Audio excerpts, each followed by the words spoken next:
Hello ভাইরা, this Rajib, welcome to another brand new video. তো আমি এখন কথা বলবো আমাদের নোবেলম্যানরে নিয়ে। এই সময় কম, শুরু করো। দেখুন, এই নোবেলম্যান কিন্তু জি বাংলা সারেগামা পা থেকে উঠে আসছে, কিন্তু তার যে স্টারডম একটা ছিল ওইটা কিন্তু ঠিকভাবে সে কাজে লাগাতে পারে নাই। নোবেলম্যান কিন্তু একটা ইন্টারভিউতে বলছিল, আমার হাতে অল্প বয়সে নাম যশ যেহেতু চলে আসছে, তা আমি তখন নিজেরাই কন্ট্রোল করতে পারি নাই। তারপর একের পর এক অপকর্ম করার পরেও কিন্তু তারে মানুষে অনেক পছন্দ করছিল। এবার সেই কলেজ ছাত্রীরে দর্শন করার পর কিন্তু তার নামে একটা মামলা হয় ফাইন মারছে।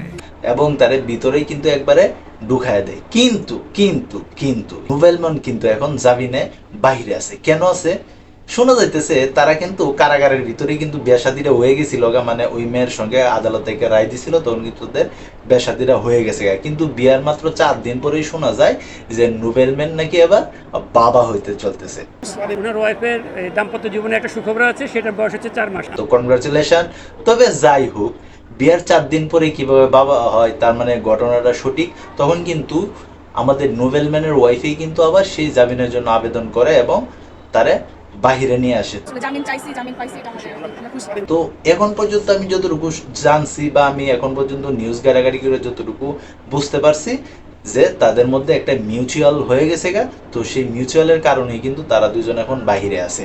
তো এই যে দেশে এত এত ধরনের ঘটনা যে ঘটতেছে, এইগুলার বিষয়ে ভাই আপনারা কেমন চোখে দেখতেছেন আপনারা কিন্তু কমেন্ট বক্সে জানাইতে পারেন। তো এই ছিল এখনকার মতো ভিডিও।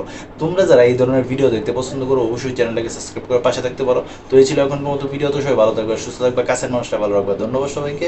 আল্লাহ হাফিজ।